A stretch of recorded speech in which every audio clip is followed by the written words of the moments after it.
2 of them ago. The homeboy put carpets all down like around like his area, and then he had like a little trailer, and then there was like a window in the trailer. So like he set up like a whole thing and then put the CDJs there, and the carpet definitely dampened out like, and like they were just like as if someone pulled it out of like an old like apartment or something, and Yeah. then they just put patches all around, and like that was pretty dope. There was no, that was the one place I was like, okay, I could get out of the fucking dustiness of everything and just go chill there. I think you were there. The one that was like super lit up. The old dude was DJing there at first. Yeah, Yeah, he had like carpet all and I rugs remember and that. shit. Yeah, Yeah, that I was the remember. place to get away from the dirt if you really wanted to get away from the dirt. Dude, we were at Lightning in a Bottle this year, and so we did the same thing, but like for our campsite, and we were like doing like little renegades there, and so we like set down like all these carpets in between everything, and like out there, it's like probably like a little bit past Bakersfield in this like farmland, and so there's wind just kicking up. I mean, you guys have seen like Coachella videos where like easy ups are flying all over the place and all that. But anyways, like we're messing around, we're playing at this Renegade, and we got a carpet in the back that we didn't secure down. But people are like dancing to my set, and like I love it because like every show I've ever played, like I'll look up and something like weird is happening in the back. But the wind kicks up at this perfect time. And this girl's like shuffling, and the carpet just go whap. Oh, Dude, took her out, and I'm like up there, and I'm it took like, her out. yeah, and I'm like up there, and I'm like, what do I do? Do You I had your like? Travis Scott moment. Yeah, I was like, do I hop off? What do I do? But she just hopped up, looked around, moved, and like slid over, and then just went to another spot and kept dancing. And I was like, good on you. Oh man, Desert Raves they're usually like 2 3 days, huh? Like over the weekend type stuff. Or do they go more long? I mean, they could go more to like the whole week too, right? yeah, for like more established ones, yeah. Like I know like Vibey Desert and like Jackson Tree and Joshua Tree Festival, those will go like full like 4 or 5 days. But for Social Desert, I think like now that people are kind of like getting reintegrated with like not being stuck at home due to COVID or not, they're more like 2 days now, Yeah. and that's honestly a lot better. Like I've done 5 day ones, and like I've come back like I'm never gonna go to another festival again. It's Yeah. it's rough. Are you more of a I'm gonna like put up a tent and stay there for a couple of days, or are you more of a there's a hotel down the street, I'm gonna stay there and then come back? Cause I'm like more nowadays like I'm gonna go down the street where the hotel's at. I'm gonna take my shower. I'm gonna get my rest on a fucking comfy ass bed, and I'm gonna go back to that place. Cause yeah, I don't know why. I mean, at least for tent, like deserts, for some reason, like tent camping, like it's just really uncomfortable for me.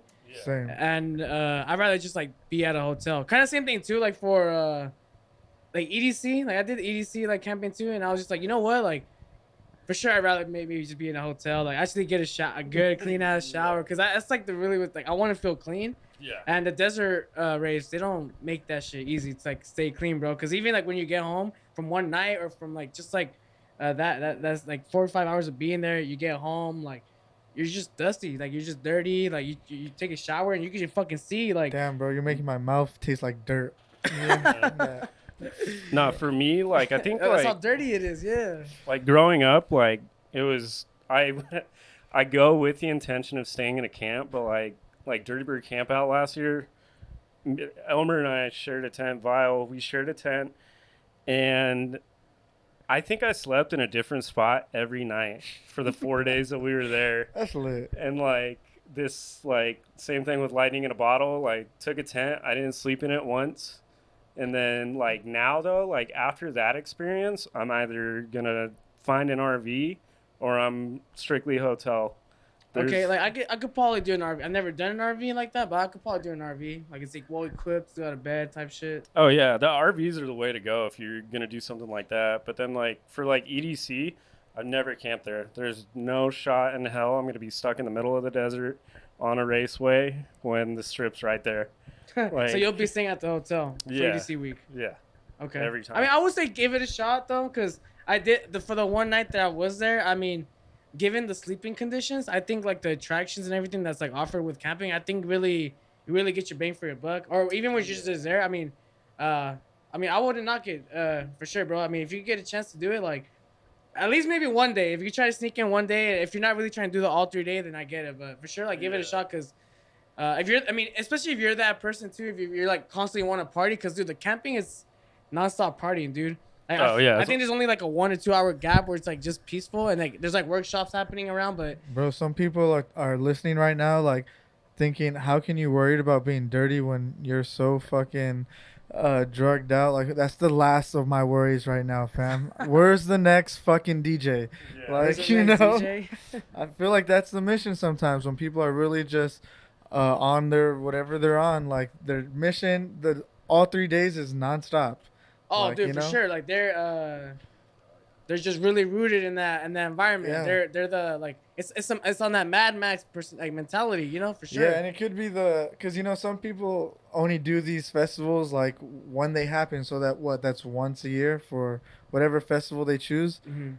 They're gonna say, "I'm gonna make it worth it. I spent so much money to come here, and bro, yeah, these nothing's stopping me. yeah, fuck out of here, fam. Like, Yeah. fuck a shower. I don't care. And you gotta make sure too that you go, you know, prepare. Like, make sure you bring extra clothes, like extra waters, because you are gonna be out like an hour or two about like from maybe somewhere like where maybe if you get hurt, injured, like bring a first aid kit, like some water and shit like that. Because I mean, it's an hour drive from maybe like the closest like place where you get taken care of, but I mean that hour can make a difference. Or you know, it could definitely be I would say dangerous if you don't even got like a med kit on you or you're not drinking the right amount of water because it could get hot or you're getting what is that shit, hypothermia, like when you're getting cold. Yeah, like cause like it's just too cold at night. Like you just didn't have like enough. It happened to me one night. Yeah, I got pneumonia Did last year at Dirty Bird. Like, Oh, dude. I stepped in a puddle and like was like I played a fuck. sunrise set, tried to get some like couple hours of sleep, and then like the next morning woke up kind of cold, and then I came back and my roommate's like, "Yeah, you got some fluid in your chest," and I was like, "Is that bad?" She's like, "Yeah, it was really bad," and like it was like I think I had a 2-day break from going to Dirty Bird to going to EDC, and I was supposed to like play Camp EDC and all that, and I'm like posted up in my room like in a blanket. I was like, "Yeah, I don't think I'm gonna make it. Like, my bad." Fuck, damn, that kind of sucks, huh? Missing out Camp EDC, Lesson learned. right? Lesson learned. But like we had a good time. Like any festival I go to now, like at least it's like that, because like I don't really see it so much outside of like EDC for Insomniac festivals, but like where they have renegades going on.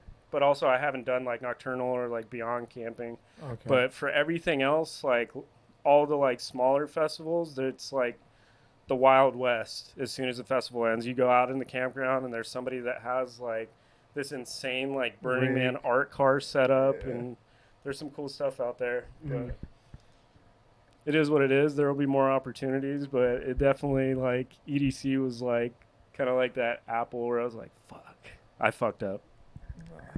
It happens. Yeah. I mean, going back to the whole like people nonstop like raging and stuff. Shout out to the people that, how you were saying, like making sure they're safe, having a med pack. Shout out to the people that are on social media now, like that are the people that participate in like doing whatever vices, right?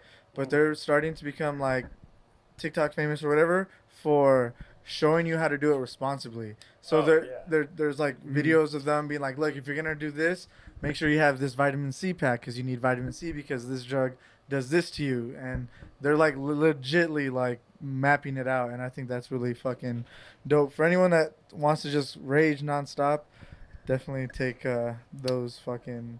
Yeah, and like we've seen it like in the past couple of years. Like there's a huge movement now for like harm reduction where like you said, there are TikToks now that are like, this is how to administer Narcan if somebody's ODing, and like I remember I saw that live like at a fest, and I was like just like blown away because you know back when I started raving to now, It like would've been- that would have been a lost cause. But now it's cool to see, especially with the stigma around the industry.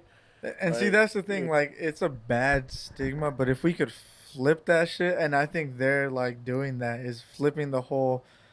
We're just drug heads when in reality we're just binging for a weekend, and that's it for the rest of 20, Yeah, back whatever to the their year is. routine and shit. Yeah, back to my normal day-to-day life where I'm just have my day job and shit, you know. So Yeah.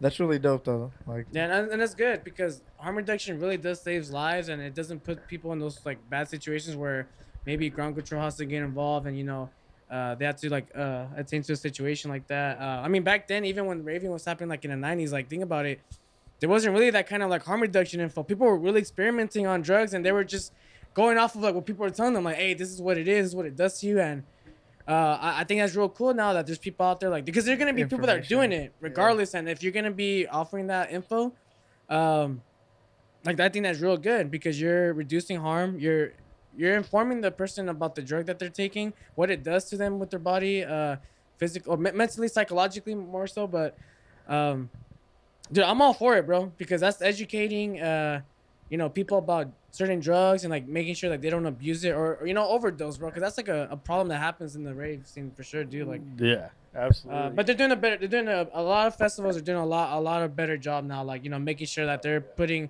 parameters like set in place to make sure that like ground control is a great example of what Insomniac does. shout out. Dude, they're great. Yeah. But like I think about it now and like I talk to my friends that like, from like I've been, DJing for like 3 years. And so it probably came as a surprise to a lot of like my friends that aren't into the scene, and like a lot of them have this idea where they're like, oh, like you must like get fucked up every weekend, like you're on this and that, and I'm like, Yeah. most of the times no, like it's like going out to the bar. I go see the homies, Legit. we talk, we have a couple beers, we play, and then that's it. Like obviously other people have their vices and stuff, but like the thing that I try to tell people is like when I started, like I remember there were these like rumors going around where it was like, oh, like if you go to one of these raves, like somebody's gonna stick you with a needle. We were and, just like, talking about that not too long ago, bro. I'm Yeah, glad it that shit wasn't was me, out bro. there. What year was it you started raving? What year? The first show I went to was like, God damn. See, that shit They was was around. scaring everyone. They was scaring everyone, yeah, bro. the first time I went to a It show was was the government. like at the Hudson in San Bernardino when I was like 13, and like so I've been seeing it for almost a decade and a half, but like I like more to that point, like they had the needle thing, and then like I remember like you would see kids or like people that were going over there, and they would do like the elevators where they would basically like hyperventilate. Oh, and then shit. pass Like they out. be on the wall, right? Yeah, Yeah, I yeah, they remember would do that. stuff I like remember that, that. but like you go to like shows now and like you don't see that. Like obviously everybody No, bro, has you their just see- vices. Yeah, people have their like Spoons on them nose and candy shit. and those vices, but like it's almost like if this was more widely accepted back then, like all that crowd work that we all had to do probably wouldn't have had to have been done. We probably would have had a much safer environment like growing up into this. Conspiracy theory, right? I think they did that on purpose until they could actually find a way to restrict this and make a money off of it, i.e. festivals now. Yeah, monetize. Think about it. it. Yeah. Exactly. That I don't know. Conspiracy theory. I'm just kidding. Is that even like a conspiracy theory though? Because Probably like not. that's like how most people make their money. They create a problem and then they make money off that problem. You got a point. That's America, fam. Yeah, exactly. Yeah, I mean, for sure. Fuck, man, just gotta be careful out there. Test your drugs. 100%. Like I'm trying to work with the venue that I'm working with to make sure that we could try to get like those like Narcans Or- and stuff like that. What's it called? How about I like that. Test your drugs, but also trust your or find a good dealer. Like let's not let's take the stigma away from sketchy dealers, fam. Yeah. There's some good dealers out there. Okay. Yeah. And like if you have a problem and it forces you to go outside of your like trusted circle, it's okay to get help.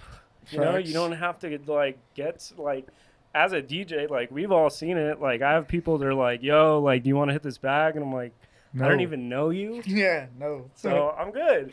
I'm Facts. totally good. Oh, dude, I had an incident with one of my friends. It was at one of our shows where I believe it. I ain't gonna say no names, but they were at a show and they Do were it. on a vice. But they were fucked up, dude. Like I they know were who it was. they were sweating. This was one of the clubs in Riverside, and I was like, dude, what's wrong with you? She's like, bro, I thought I took some cocaine, but I don't know, bro. Like, I just feel real fucking drunk, and like I feel like I'm in a portal or some shit. Like, I think it was like in a K. Well, I think that's what it was. And he's like, yeah, bro. I think I did some K, bro. Cause this shit ain't no white girl. I'm like, damn. Well, I don't know what to tell. I was like, well, who'd you get it from? Like, I don't know, bro. Like, just some. You person- asked him who he got it from? Yeah, so I can Right there, avoid you that would've just guy. been like, Yeah, I was like, well, cause I was like, who'd you get it? Cause I was like, did you get it from someone you trusted? oh, you wanted some. Nah. Now it's That coming makes together. sense. I was That like, makes I was, sense. dude, I was concerned. I was like, dude, who gave it to you? Like was this one of our friends or what? Cause I was like really concerning. I was like, Yeah, it's kind of sketch. That's sketch. who was it? I was like, dude, whatever. He's like, I don't know who it was, but that shit wasn't what they told me what it was. And yeah, it's just one of those examples where like you really, in this industry, like the rave scene and all that, the vices are there. Like it's inevitable for you to like not see other people like engage in that, but you know, it's so crazy to me how, like you said, a random stranger will go up to you, even like when you're at a festival, like, hey, dude, I got, or even when you get to know somebody, just like on that first day, like first 5-10 minutes, oh, hey, how you been? Like, my name, blah blah blah. Oh, hey, you want to take a line, or you want to like damn, like, Yeah, it's kind of like you know, sketch. like, That's giving off sketchy vibes from the like gate. I'm not saying people are going up to like, hey, you want a line of K, or it's not like But that. there like, is, bro. There his people Yeah, do but there that for shit. sure is. Like, and you know what's crazy though, cause I don't really do drugs at all. I smoke my weed and I call it a day pretty much. But like I've experimented, right? I could tell though, one, someone's doing it because the drug is like making them feel a little bit more out of themselves. So they're not trying to do it as in like any sketchy type of way. They just don't realize that what they're doing is wrong at the time. You know, because they just want they just want everyone to feel how they're feeling. right, I pretty feel much, that. right? I got you. And then those certain drugs turn off certain restrictions in your head, like, you know, like Yeah, and a lot of the times, like these people or like these like environments in our industry gets demonized because they're like, oh, there's this like boogeyman out there that's trying to dose you up, and like True. not the case at all. Like most of the time, it's somebody that one they're partaking in that, so Exactly. obviously morally they're okay with it. So they come up to you, they vibe with you, and they're like, hey, this is something I do. Would you like to do it? And they lose touch with reality where they're like, oh wait, this I'm is like telling you to do this something. is a felony level amount of drugs that I have in my Exactly. pocket, and Yeah. I don't know you that well, and so people like don't really know their place with that, and so and it's really, especially when you're in that environment where there's a bunch of music Yeah. going, you're feeling really good. You think everyone's feeling how you're feeling, and it's just like, damn, It's like, okay. Hey, but straight up Nah. though, going back to what you're saying, there is good dealers out there. Like I've been in situations where That's what I'm I'm at a saying. club, I'm at a festival where I'll see a mutual friend of ours. I'll see just someone like just keep asking for more, and like I'll see the dealer like, hey, you know what, like, Chill. yeah, chill, you gotta chill. chill out. and I'm like, respect, bro, because you could have got that bag or whatever, or even if you're just giving it out like for free, or you're just trying to get a bag, or it was like a sell, even if it's It's a bad sell, business. it's not good, but also like that's respectful, because for me, because I'm like, dude, like, yeah, you're seeing that there's like this sort of like issue with like this person coming back, and like maybe you know like how much this person is taking. Some as a dealer, you need to make sure like, again, like Look, whatever you're partaking in could be pretty like sketchy as fuck. So you definitely don't want to put yourself in a situation where, A, like you don't put someone in harm's way, but two, like it's a good experience, so that way they come back. We have and, to start looking at drug dealers almost how we look at bartenders. You yeah, know? that There you part. go. Because there's For good sure. bartenders, and you know, a good bartender will be like, nah, like you're good, bro. Like we'll For hand sure. them a water or something, you know, or Yeah. something. Feel me? Like, Hey, and there's bad bartenders too, where I've seen where they know there's the same drunk people that go in, and they know because the more drunk they get, the more easier tip friendly they get. So those bartenders that take advantage of drunk people because they know like, oh, I'm getting them fucked up, like I'm making their shit strong, they're tipping me more. Like there's those bartenders that they just don't understand like that aspect of you're intoxicating, like you could literally control like this person's intoxication, but because like whatever the fuck, like you're not, because there's a point where as a bartender, for the sake of the venue and everything, like you don't want to. Well, it's a liability. It's Yeah. yeah, for sure. Liability. Well, and like I bartended for years. I don't know if you ever came with everybody. When I remember was, I came one day and you were a bartender. Yeah, well, I had to cut off homies in that group where I was like, hey, like, you're being a dumbass. You're literally bothering everybody in the bar. Like, I'm good.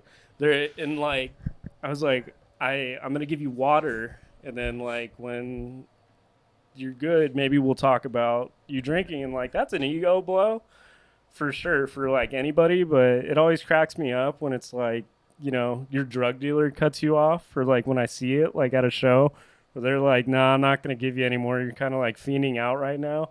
Right, it And they're happens. just like, I've seen it all the time. and that's good. When a dealer does that, like I think that I think a dealer can make a really informed decision and be like, okay, yeah, I'm not gonna give this person anymore. Like, Yeah. especially if they know what they're carrying and what it could potentially like, what it is, you know, for sure. Like, dealers have a responsibility for sure with that shit. Like, Oh, big yeah. ass responsibility. With great power comes great responsibility. Real, hey, real shit, dude. I mean, dude, let's just minimize overdoses every year, fam. Like, that shit is really sad. I want to have all my homies and homegirls around for when, you know, when I get maybe married or have my kids, you know. Yeah, make sure your shit is made in America, not made in Mexico, because Made in Mexico.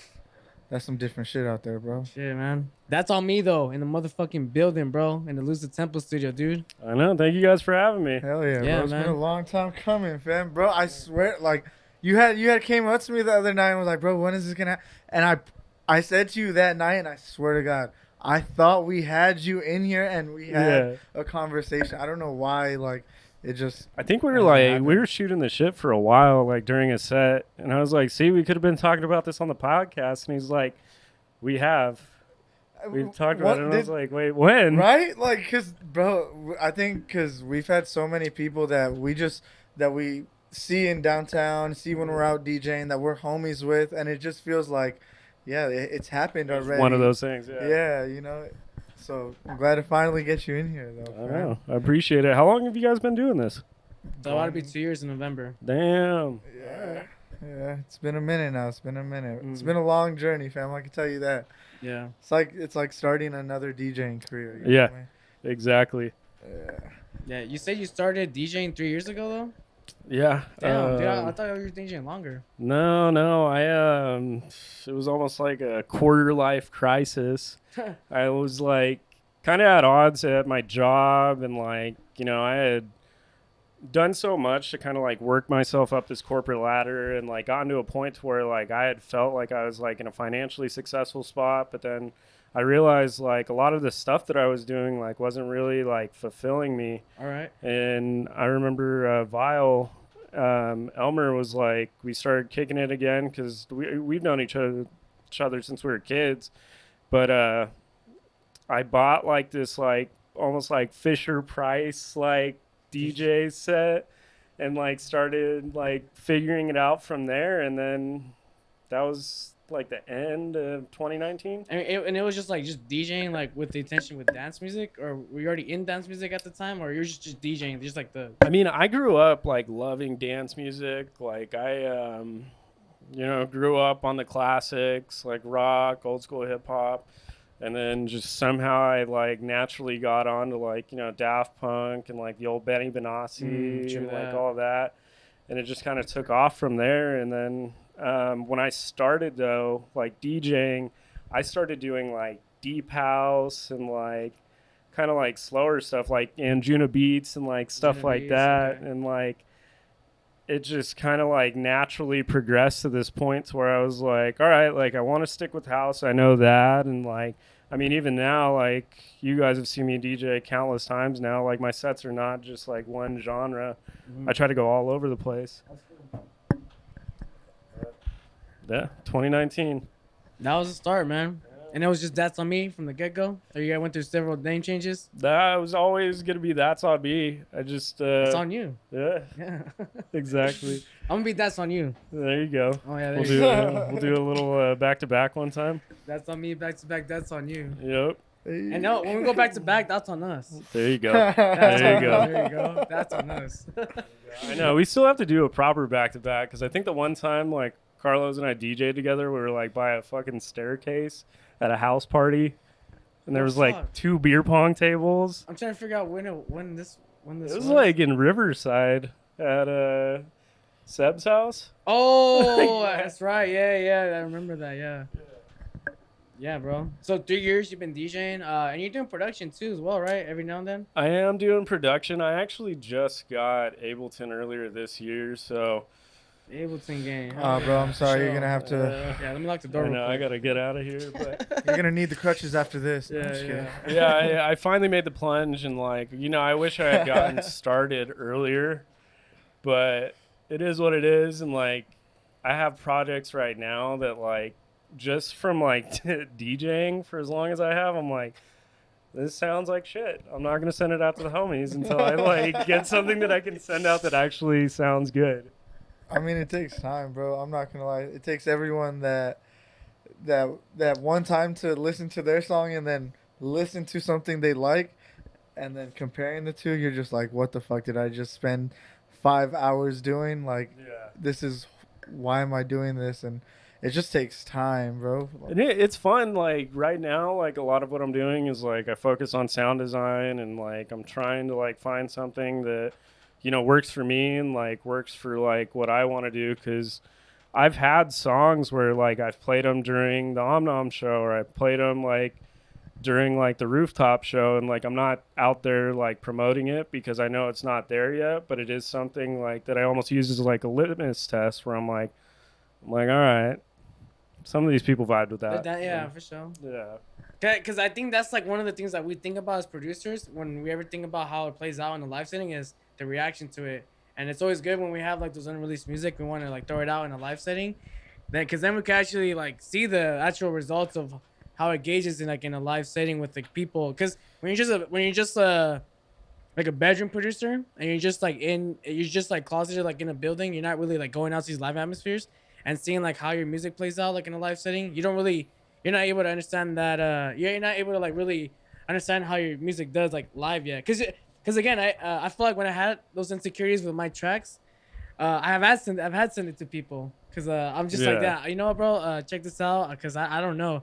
I've noticed the times I was sure about what I was making. I was like, okay, I think I'm cool. Like everyone's gonna listen to it on release day. But the times I wasn't sure about what I'm making shit, or I'm like insecure, I'm like, all right, Robert, check this out. Let me know what you think, or whatever the case, right? And Yeah. I think when you're like unsure about what you're making, or you're not feeling like too sure, I feel like that's the time to be sending like shit to people. Absolutely. As much as like you're probably like, oh, like this is not where I want it to be. Like that. Yeah. But like. And, like I think like right now though, like the only people that I'll send out tracks to, like obviously we're boys and everything, but like I'll send it to people that aren't gonna be nice about it, and they're like, yo, like it kind of drones on here, like I don't get like like why did you go from like this breakdown into this drop when the third drop works better there? And I'm like, this is the advice that I need. Like I'm not saying you guys wouldn't do that, or like most people wouldn't, but like I get where you're coming from, because you just need solid advice. Pretty like, you just don't want someone just giving you a vague answer like, yeah, it's cool. Like Yeah. you need someone to detail it for you, and there's people that will, and then there's people that don't. yeah. And you just got to find those people. What I do typically when I send out if I'm gonna send out a track to someone, it's someone that I know either DJs this genre really good or produces this genre, and they'll tell me like, oh yeah, this exact synth is what's making your mix muddy, or your sub isn't hitting because it doesn't have a high like part on, like some producers will tell you that. And I think you just need to find like whatever it is your vision for your track is.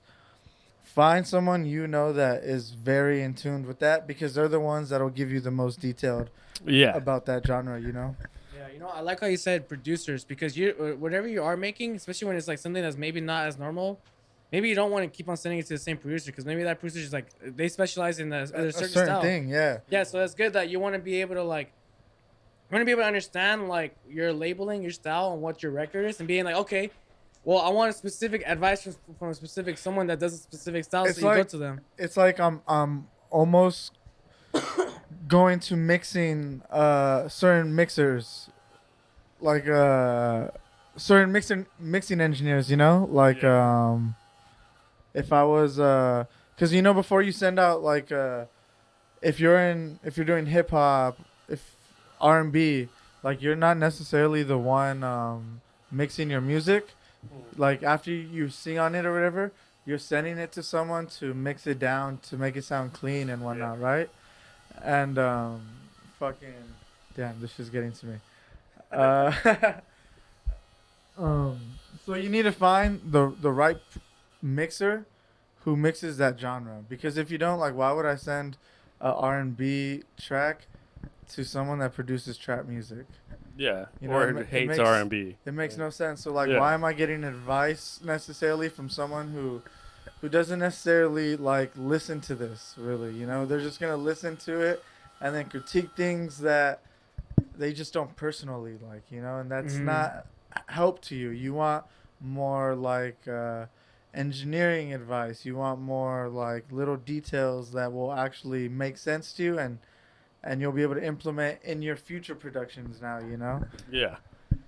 I feel that, like, you know, there's some things that, like, I'll hit up, like, homies that strictly produce drum and bass, and I'm probably annoying, like, everybody that I'm hitting up, but I'll be like, this part of the track, how did you get that sound? Where did you get that from? And they'll be like, oh, like, you know, I took, like, a drum loop, I spliced it up, I, like, gated it super high, pitched it down, and they'll show me techniques that I don't necessarily know, but at the same time, like, I'm not going to be like, hey, like, I'm, like, not filling out my room with my, you know, house beat.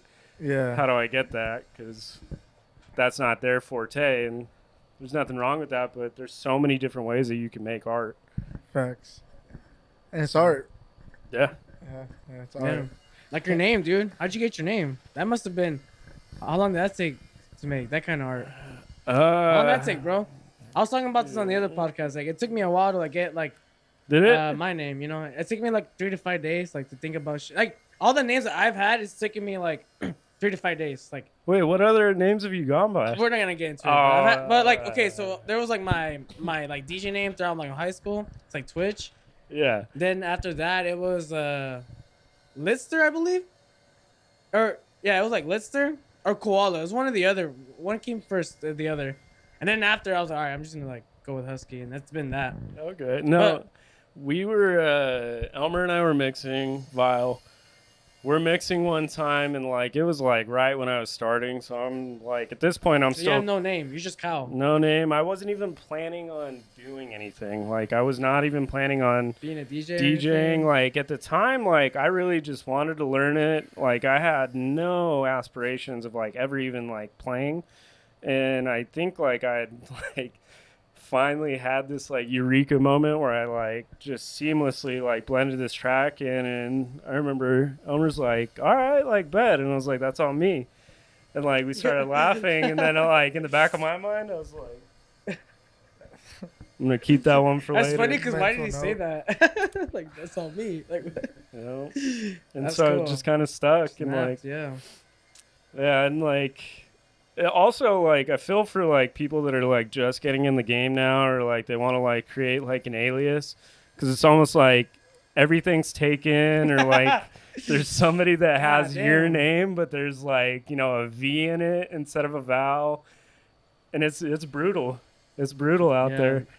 I had a question about your name though, cause like I have your logo, and it's like in a form of a chameleon, right? Like what came from that, like making your logo like that? So when I actually decided that I was like, okay, like I want to start DJing in front of people, or like I want to like strive to like get shows. I had initially been making these mixes on SoundCloud, and like it had started out from like a passion project of like 2-3 hour long mixes that I would be like, I made them for the intention of like throw it to the homie if they're going on like a road trip, or if they had a pregame.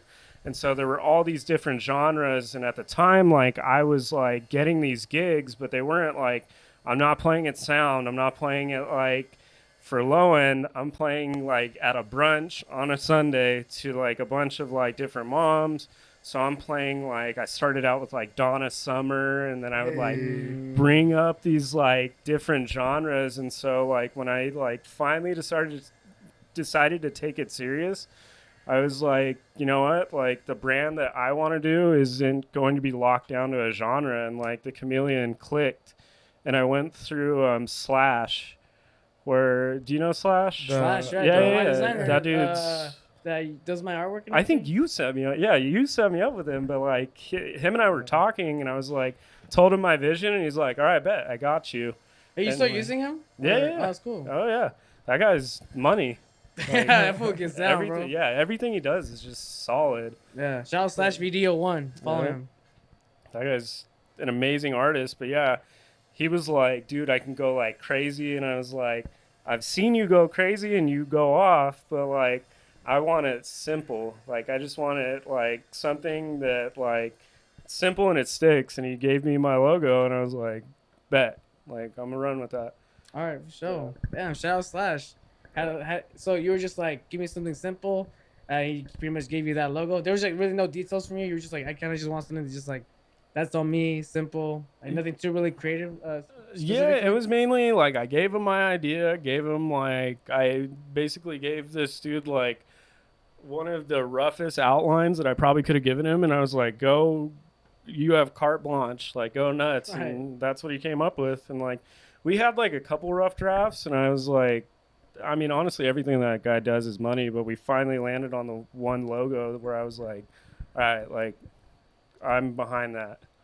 Yeah, So- I mean that's cool that was your experience. You know, I feel like a lot of times, there's those experiences too where like you do get work from like a graphic designer and like it's like maybe it's not their fault that they don't execute your vision creatively, but it's just like their style and the, you know that takes time to find like a graphic designer or like a visual artist that like matches what you want creatively because. And once you do, like, you know, definitely hold on to that. Yeah, you because- want to yeah, keep that. Like for example, like important. the person that we use, you know, like he's done like my artwork, my like promotion reels, like my tracks. He does all that shit. He did my logo.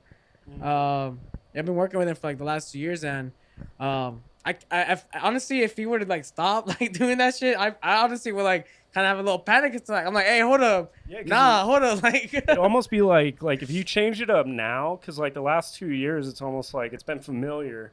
Yeah, And, like there you that's not a go. bad thing, but like now if you change it up, it'd be like, damn, like is Husky about to do like a brand change? Like is It could have a symptom of that because like Yeah. what the hell, like there was like this creative format happening, but now it seems to be going into like a different creative direction. And what is this hinting at, you know? Yeah, And so exactly. no, for sure, like I always tell like my graphic designer like, hey dude, like you do such an amazing job with that shit, Yeah. because like creative wise I could get very like specific with how I want shit. And he gets down, like he's been, I mean there's been times too where he sent me shit for sure and I'm like not what I was going with, but there's those times for sure, like it.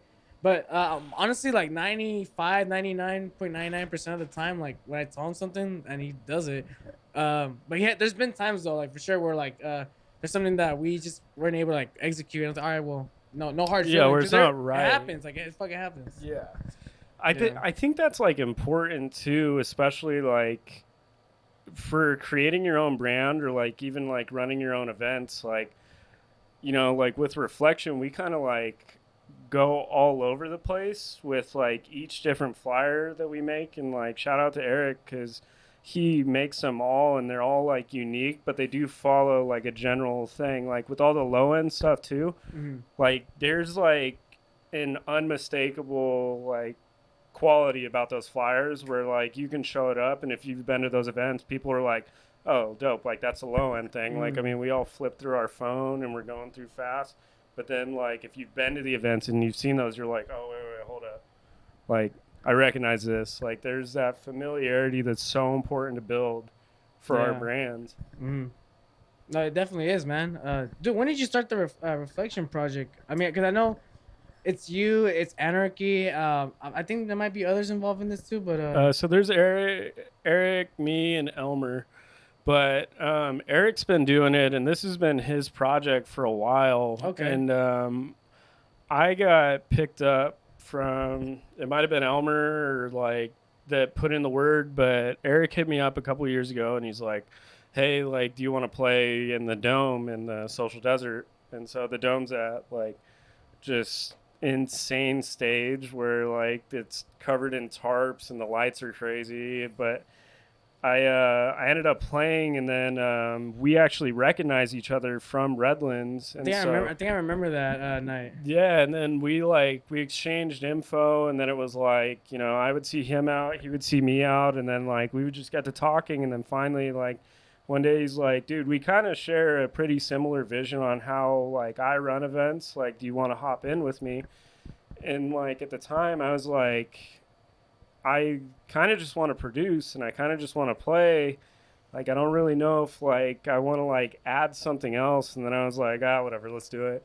And like it's been a blast so far, and we've had a lot of really good shows that unfortunately like we've taken like a back seat on, because just with how everything's going and like the economy in the world right now, like we'd rather give people that come to our events like something different, like instead of like doing like a weekly event and biting on all these other collectives, like we want to have something unique. Mm-hmm. That's good, dude. Cause that's already been, I want to say like about a year. Cause I remember I played for Reflection. I want to say, has it been already been like about last year, huh? Yeah, That was you guys do it right there in downtown Redlands, right? yeah. So we were doing it at the district, and I think you played our first show, and then we're thinking about having our 1 year anniversary next month as like this iteration. Oh, we doing it? We doing it? Yeah, you can do it. Yeah, you want to premiere it? We should do it here. Yeah, we're gonna be having a big event coming November 25th. Black Friday. Black Friday, we're gonna be doing it in collaboration with Low End. We have Retrospect involved, Waves for Thoughts. It's gonna be 2 stages, indoor and outdoor, and we're gonna have Hennessy Sound, Donner Sound. Our boy John over at Core Entertainment is going to be doing a lot of the lighting, and then we have a full LED wall on the inside stage. I can't talk about the headliner just yet. You sure about that? Yeah, I can't talk about it just yet. Dude, you're going to love that shit, Robert. Off the camera, I got you, homie. Dude, it's going to be on some trap shit, homie. Yeah. Oh, dude. Trap ass shit. We have an absolute SoundCloud trap shit, but yeah, and also shout out Eric from Pro Supernova. He's gonna be doing the lighting as well. Yeah. Fuck, dude. There's like so many Erics that I know, bro. There's Eric Anarki. Yeah. There's Eric Synthetic. There's Eric that does the photos for us. Yeah. Oh yeah. I mean, shit. Dude. Shout out to Eric. Middle name's Eric, bro. Oh damn. Yeah, shout out to all the Erics out there. You guys are holding down the scene. My first name is Clarence. Shit. His first name is Clarence. That's right. But. Dude, that's gonna be crazy. Yeah, cause I got the call about that shit like days ago, and Eric has been telling me about that shit. He wanted to get everyone involved and like locally, importantly, cause like that's gonna be happening in Muscoy, right? It's gonna be happening in Muscoy, which obviously the name shouldn't scare you off. We're gonna have a full lot, security and all Moscow? that. But where's that at? Like Northside San Bernardino, kind of by Cal State. You said San Bernardino? Yeah. So like you know where like Rialto is at, kind of like in that area, right? Yeah. In that area. Yeah. It's like right on the border. You say Rialto? Yeah. It's right on the border. You know like where Fiesta Village is at? On the other side of that freeway. Yeah, way opposite side. There you go. That area. Okay. Yeah, it's gonna be some shit. It's gonna be on some underground dope ass shit. I'm looking forward to it. I believe Animal and I are gonna be a part of that lineup. Yeah, we got you guys on some pretty good time slots and a little best of both worlds. So you guys are both going to be on both stages, but Yeah, it's going to be cool. a good time. The last couple shows we've had, like even the one we did for my birthday last week, and then Social Desert that weekend, we had fully packed out shows, and like Supernova got to like really kind of flex, and like that stage that he had at the desert, like he got to upgrade. Yeah, all the LED walls. Like I mean, you guys know, you've gone to like desert festivals, and I'm like driving out there and I'm trying to look, and then I just see like these lasers shooting up in the sky, and I was like, oh, there it is. Yeah, that's where I need to go. Let me ask you something. Like throwing these events over at Reflection, all that. Is there a lot of things are there a few things that you've learned, like like throwing your own events and like seeing that side of things, like not only from the DJ side but also like from the promoter, like event organizing side of things? Yeah, no, 100%. Because I think like when we all get into this, whether you're DJing or you're promoting, like you're almost expecting like everything's gonna pop off, everything's gonna go smooth, but like We like to definitely think like that. that's never the case. And like we've had dud events, and like just like I've had dud sets, and like we've had equipment failures and stuff like that.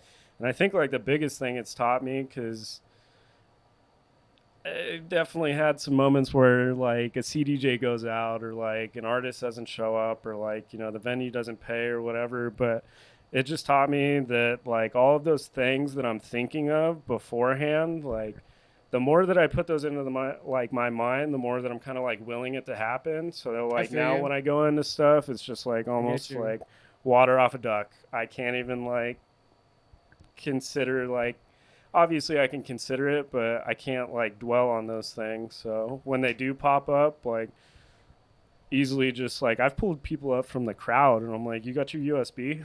Like, cool. Right. Are you the Like, kind of person to keep a cool poker face when shit's like going down like that? Are you able to still like remain calm? Or do you notice yourself maybe being like, oh damn, like I probably should calm down. If I feel like I'm panicking, I'm looking like I'm panicking. Cause I've gone to shows where like certain people that throw it, and you can tell something's going down, and because they're acting panic, because they're not acting like shit's like going good. Like I kind of feel like some of that energy rubs off of me, and someone else that could be like acknowledging what's going on.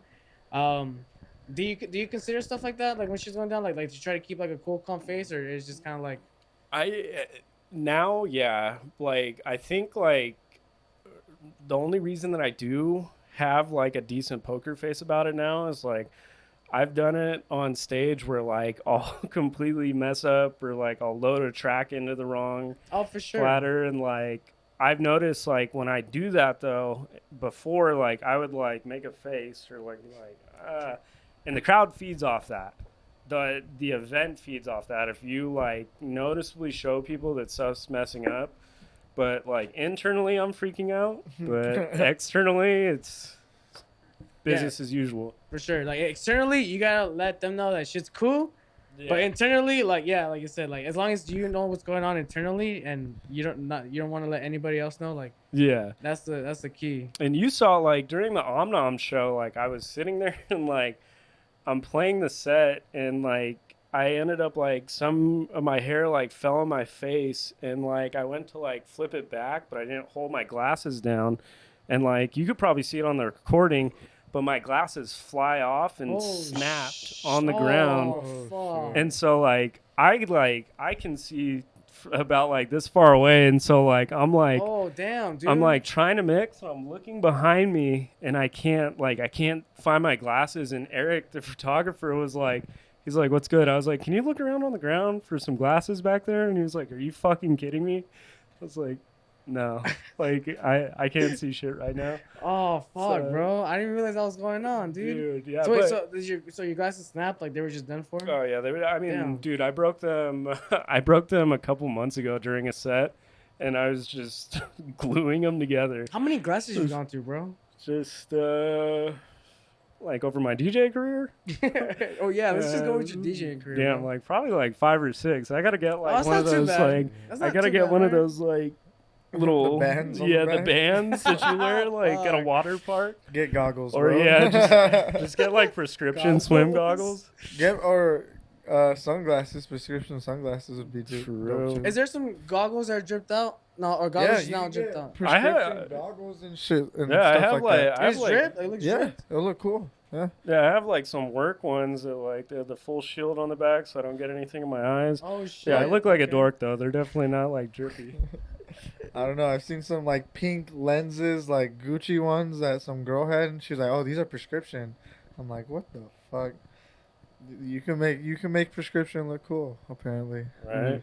Damn, you know what I've thought about? Dripping the sound equipment. You know, I feel like that's like something I definitely like for example, I was like the other day I was looking at like my controller. I was like, all right, bet. All right, so DJ controller skins. all speakers should have lasers on them. No, have you seen those? There's like multicolored, like glow in the dark knobs for your faders. Oh, real shit? Oh, that's what's up. Um, Multicolored. His name's Perk. He works with the Retrospect guys. But I went and played my first retrospect show, and I was like, damn, like I was like, where'd you get these? And like I'll find the link, but they're like $10 for a pack for, you know, like a Nexus or like just a regular mixer, and like you could pick the color scheme, and like it's sick, and they glow in the dark too. So That's cool. yeah, definitely helped with my blind ass because I was like, oh okay. Yeah, I mean, what's cool that you could do to modify like a CDJ like that's like dripped out, like you know, like pimp my ride, pimp my CDJ, pimp my DJ gear, pimp my speaker. Man, Like, dude, there would be some dude. I remember they were doing some wild ass shit with the pin my right shit. You know how they curve TVs, curve the LED. yeah, the curved monitor. Oh shit! Or like, hey, you know how they have like everybody's got them, like the LEDs you put under your desk, just line the bottom of your true. CDJ Dude. with some. No, that'll be lit. That would actually help out a lot for Yeah. a lot of stuff. You know, speaking of LEDs, I think Academy sets a real good standard for like LED layout, because like their shit's like All up all the ceiling. Yeah. yeah, dude. I mean, Robert and I were talking about like a venue being like LED like all around, dude. Like Everything 360, LED. like, yeah, fam. not even just 360, like fucking the whole like Everywhere. fucking circumference of everything, dude. Like it's all That's You're what I walking like. on LEDs and shit. yeah, dude. I've been thinking about it too for like a lot of those like renegades and stuff like that. Like the people that the burners and like the Burning Man people, they got it right. They put it up in like a car that they can move around in, and it's like, you know, it's like a pineapple that goes around, but it's a seen that. DJ booth. Or like the one at the art cars at EDC. Yeah. Like a lot of those take inspiration from like burners cars and stuff. Right. Like there was one at Lightning in a Bottle that they made like an official stage called, I think it was the Junkyard. This thing was this 2-story like spaceship looking like car. And so on the last day, like I'm walking out and this bitch is driving by me, and like they're still DJing on it and like partying. And I was shit. like, damn, I was like, these guys have it figured out. Like, this is the way to go. For sure. Whew. How we feeling? I'm feeling good. I'm feeling good. Yeah. How many Yes. in we in right now with the podcast? About an hour? Damn, I feel like that shit flew pretty quick. Damn, it's already been an hour. Yeah. That's how it be sometimes. Yeah, I for remember real. podcasting for like 2 hours and that shit for like 30 minutes. Yeah. Like that should be happening. Yeah, it's already been an hour, bro. Can you believe that? Dude, I can't. But my sense of time's always bad. Like I'll be Is it? like, I'll be playing like a set, and somebody's like, "Yo, I'm about to plug in," and I'm like, "Damn, what time?" Oh shit, Bro, I've had situations where Yeah. that someone comes up to me like, "Hey, I'm gonna put my USB." I'm like, "What the fuck?" Like, Yeah. I look at my hey. clock. I'm like, and you're like, "Oh, I'll- this is my bad." I get mad at time.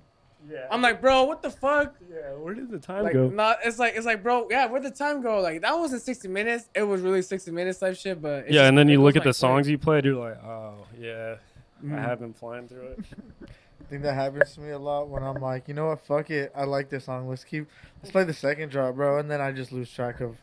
Yeah, we're gonna keep it going. Yeah. Speaking of though, like when you have, I've been wanting to ask this to like pretty much everybody I see, but like when you go up or when you're playing, have you ever had a situation where like you're about to plug in and the person's like, no, hold up, let this song play out, and you look and it's like 8 minutes left, and you're like, Oh, like 8 minutes left of the song. Oh, shit. I've had that a couple times, and I'm like, yeah, So, totally. But as soon as the time changes, I'll throw it out. It's crazy you brought that up. We went to San Diego on Wednesday. I was DJing at Toro in San Diego. Shout out to the whole team there. But Convict helps throws the event, right? And he literally told, like, I didn't realize what happened until he, like, after, like, he was like, yeah, I don't play that going over your time bullshit. So what would happen was the DJ had told the next guy, oh, hold up, just let this song play out. And it was already, like, his time to play. And he had the song loaded, but the guy was like, nah. Convict just dead ass just fucking backspun his it. shit and then played the other guy's track, and I was like, oh, fuck yeah. Yeah. Yeah, I've had people a couple times where like, I mean, you know, I think it happens a little bit more in the house scene because we have longer blending times or like just the way you go into songs. But I've had people where they're like, yeah, just let the song play out, it's tight. And I'm like, did you make the song? They're like, no. I'm like, What the fuck? I'm gonna be honest. I'm gonna go into my set right now. Like, I don't want you to be mad, but like your set time's over. Yeah. Right. Have you guys ever caught yourself saying that to somebody else? Nah. Nah, not I'll really. say this is my last song, and I'll push play, and I'll just walk away, bro. Okay. Like if I'm doing like a back to back, like I'll tell them, I'm like, I'll give them like, hey, like this is a good spot where I usually transition, but you do your thing. Like I'll give them help, especially if like they don't necessarily like know the track or something. But I'm not gonna be like, yo, why'd you take that off? Like we're sharing that time up there. Like So, what's the appropriate way to end? Because I'm thinking about it now, and I personally let the track play out, and sometimes, like, I guess I don't let the next person know, like, oh, it's about to end or anything like that. I communicate. Yeah. I communicate that. If I know, I mean, All I that's do is me, say though. this is my like literally I'll get on the mic, say this is my last track, and then I'll play it. And like I said, after that I'll just back out, right? But I don't think like, maybe it's like a clip or something with only one drop, so it's Right. like it goes quick. And what is the leeway into that? What is that transition supposed to look like ideally? before I go up, like I've had it to where like if whoever's before and after me, I don't do it as much now because I know him, but like I've gone up, like I went up to Mystic, like shout out to the homie Danny. I went up to him one of the first times I met him, and like he does like trap, and he does his own Yeah. brand of trap, and it's dope. Facts. I do not do trap, and so I was like, hey, like you're gonna play up next to me. This is a song, like, or this is like kind of the range that I'm gonna go. Like, do you want me to like go into a specific key, or do you want me to go into like a specific BPM? And he was like, damn, nobody's ever asked me that. And I'm just trying to like make sure it's seamless, because like ultimately like that's what we want to do, and I think there should be more communication about that. But like I believe so too. that's an example that I do that I think would like go so much further if more people started practicing that.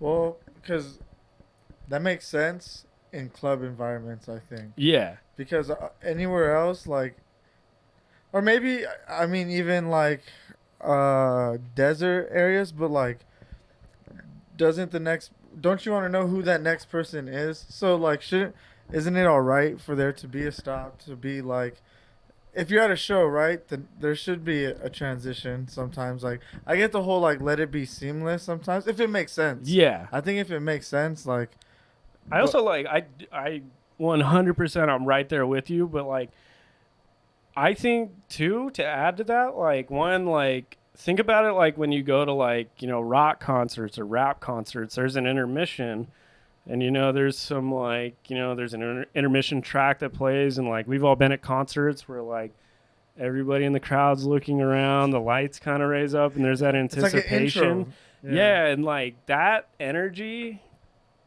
could be super dope. Yeah. And I think like a lot of that unfortunately comes on the DJs, and like again, since I do house, like most of the time you're almost like shunned for like getting on the mic at all, and they're just like That's shame. true, yeah. I mean, I will Shame, that's to add true. on to that, I feel like the person that's gonna hop on should dictate how the ending is. Let me ask. Because that's their intro. The last person's set is that's their outro, but the person coming in, that's their intro. So I feel that should be communicated, So- but I feel like however the intro is dictated should be all like you said. I understand seamlessly, but it just depends if the DJ next to you wants to go seamlessly and then get on the mic and be like, oh, I'm blah blah blah now, or there's like that abrupt like that change in like sound or like the style where like, oh shit, there's a bill, it was a crash, and now it's Yeah. like a different tone. You know what I think you said, like it comes from a segment in the house DJs, right? And I feel like that house DJ, you should take that real literal, because I don't think like as a DJ, that's what you want for the night, right? You want the Yeah. music to be seamlessly, but as someone that makes music, as an artist or something like that, I don't think that's necessarily like, no, I wanna make my intro an actual thing. Like Yeah. I don't, whatever vibe you were curating, like that. Thank you. Like, and now let's start No, from ground that's zero me, and let's yeah. go. Like Yeah. that's some people's vision, but like I said, that's maybe what it is for club environments, for house DJs and stuff like. That's more like more what people, go to some clubs for, not really Yeah. the DJ necessarily. True And that. I think a lot of it too is like when you have, because I don't know like what your guys' process is for like making sets, but for me when I go into it, like especially if it's like that like Omnom show, most of the first like half hour was all stuff that I hand selected, and like I can get like bastardized for not like performing on the fly, which I did in the second half. But for me, like I'm performing up there. At this point, I know enough of my skill and my music taste to where like the stuff that I pick is going to like vibe, but it's also going to create what I want to get into. And so like I'll like bring in like more like it's almost like a theatrical buildup when I first start out a track, or like I've had like synthetic. I'll be like, I want you to take down all the lights and just keep like the LED wall up, and then bring them up when you see fit. Gotcha. Yeah. And like I think a lot of that goes a long way for like the crowd, but everybody preps different.